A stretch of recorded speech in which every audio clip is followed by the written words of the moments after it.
Então, por sua união à sabedoria divina na pessoa do Verbo encarnado, o conhecimento humano de Cristo gozava em plenitude da ciência dos desígnios eternos que viera a revelar, né? O que ele reconhece desconhecer neste campo, declara não ser sua missão revelá-lo, né? Então, por causa dessa união íntima com o Pai, ele vai tomando conhecimento também de sua missão, aquilo que ele veio fazer, né?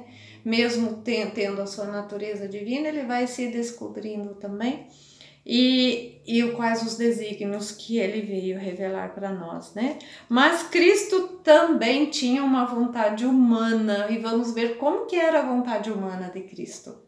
Paralelamente, a Igreja no Sexto Concílio Ecumênico confessou que Cristo possui duas vontades e duas operações naturais, divina e humanas, não opostas, mas cooperantes, de modo que o Verbo feito carne quis humanamente, na obediência ao seu Pai, tudo o que decidiu divinamente com o Pai e o Espírito Santo, por nossa salvação. A vontade humana de Cristo segue a sua vontade divina, sem estar em resistência nem em oposição em relação a ela, mas antes sendo subordinada a esta vontade toda poderosa. Então, Cristo era semelhante a nós em tudo, né? Inclusive nas vontades humanas. Porém, a sua vontade humana estava sempre subordinada à vontade do Pai, né? Além dele ser obediente, né? Ele também estava submetido à vontade do Pai. E na obediência a seu Pai, ele assumiu, né, tudo o que decidiu divinamente junto com o Pai e o Espírito Santo. E essa vontade humana de Cristo fica bem claro para nós na cruz, né? Quando ele diz: Pai, afasta de mim este cálice, mas se faça a tua vontade e não a minha. Né? Naquele momento, ele deixa bem claro para nós a sua vontade humana, mas subordinada à vontade do Pai. E qual que é para nós a lição, então? Que Cristo é o nosso exemplo também, que nós precisamos nos esforçar para fazer a vontade de Deus na nossa vida, porque isso é para a nossa santificação, tá? Então, mais uma vez, o exemplo para nós, né? E o verdadeiro corpo de Cristo ali no 476, né? Visto que o Verbo se fez carne assumindo uma verdadeira humanidade, o corpo de Cristo era delimitado. Em razão disso, o rosto humano de Cristo, do humano de Jesus, pode ser desenhado.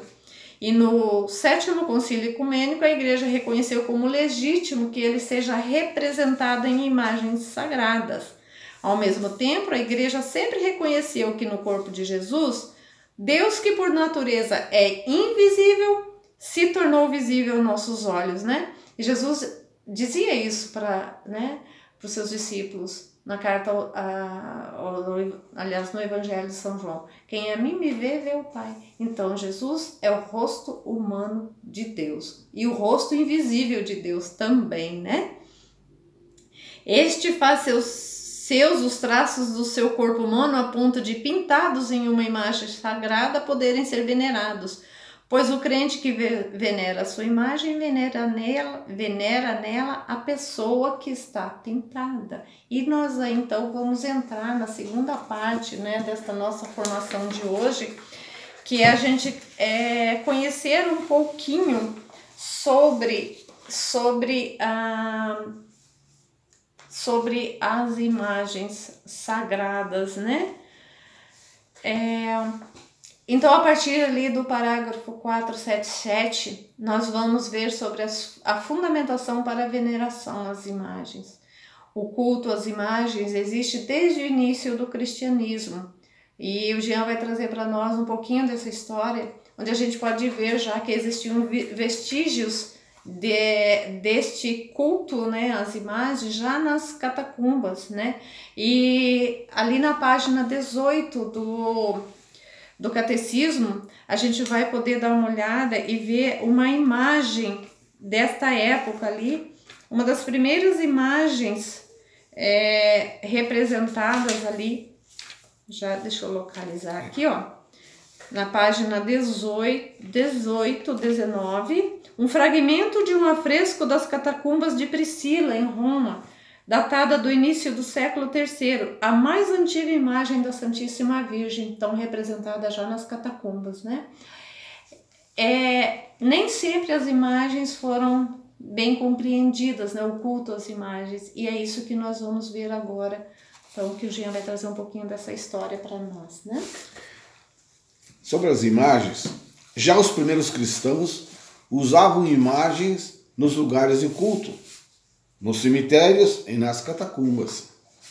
Sabiam que a proibição de fazer imagem, em Êxodo, capítulo 20, versículo 4, era incerta, ou devido ao perigo da idolatria que ameaçava o povo de Israel, cercado das nações pagãs. Ademais, o fato que Deus apareceu sob forma visível no mistério da encarnação parece um convite a reproduzir a face humana do Senhor e dos seus amigos. As primeiras imagens eram inspiradas pelo texto bíblico: cordeiro, bom pastor, pomba, peixe, âncora, Daniel, Moisés. Mas podiam também representar o Senhor, a Virgem Maria, os santos apóstolos e mártires. Desde o início da arquitetura sacra, as igrejas foram enriquecidas com imagens, tanto a título de ornamentação, quanto a título de instrução dos iletrados. Mal pouco sabiam escrever ou ler. No século IV, houve-se uma ou outra voz contrária às imagens. Assim, a do Concílio Regional de Elvira, cerca lá pelo ano 306, o Papa São Gregório Magno, já em 604, porém escrevia a Severo, bispo de Marsella, que mandara destruir imagens por causa do perigo do falso culto. Era preciso não as quebrar, pois as imagens não foram colocadas na igreja para ser adoradas, mas apenas para instruir as mentes das pessoas que não sabiam ler, não precisavam escrever. O culto das imagens foi se ampliando na igreja, principalmente no Ocidente. Os monges e os simples fiéis, muitos as estimaram, e estimavam muito sempre. Conforme o professor Felipe de Aquino diz, uma meia-verdade é pior que uma mentira. A mentira nos ilude. A meia-verdade nos confunde e nos deixa em dúvida. Por exemplo, uma frase: nós não podemos comer. Verdade inteira: nós podemos comer alimento estragado?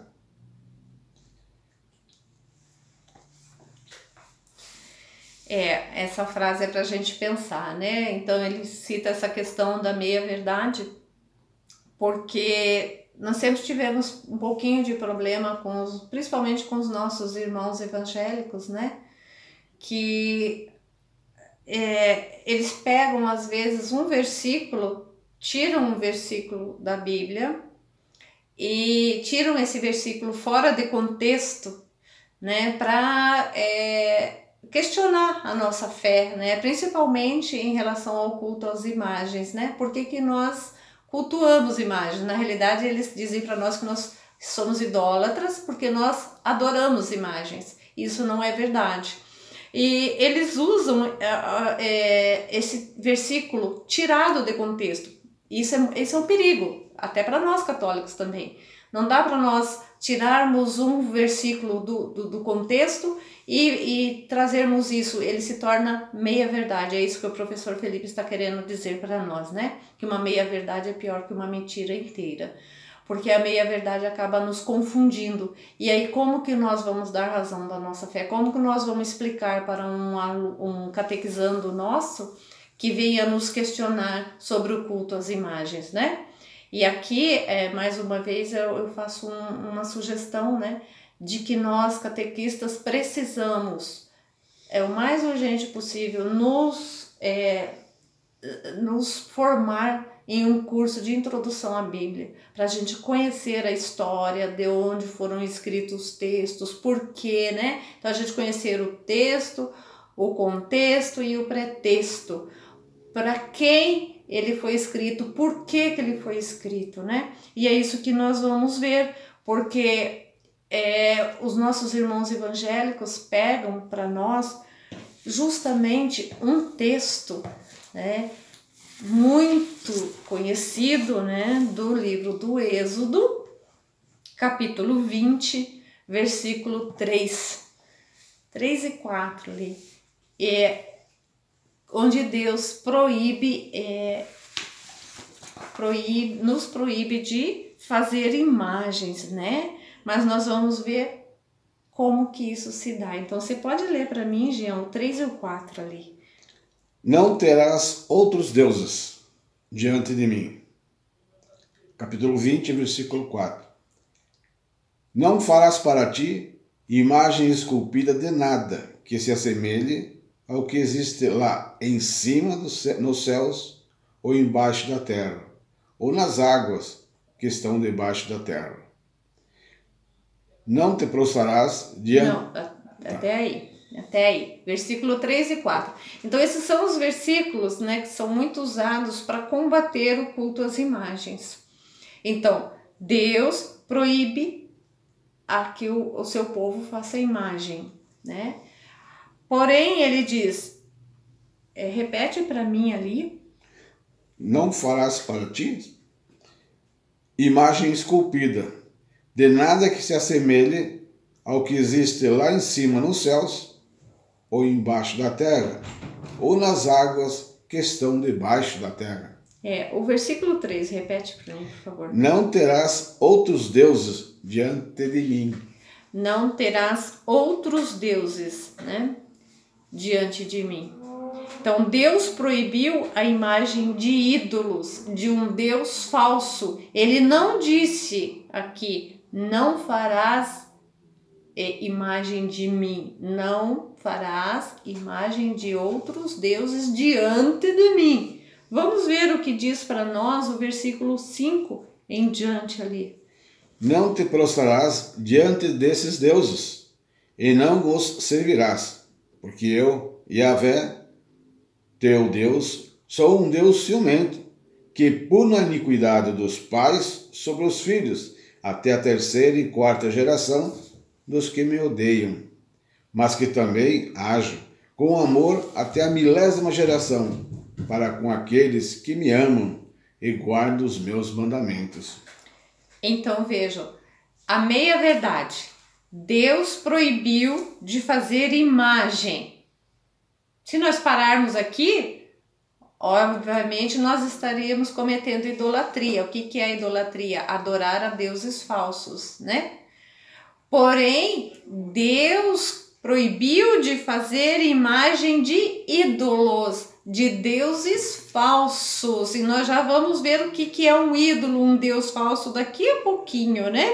Ou seja, de outros deuses, imagens de ídolos.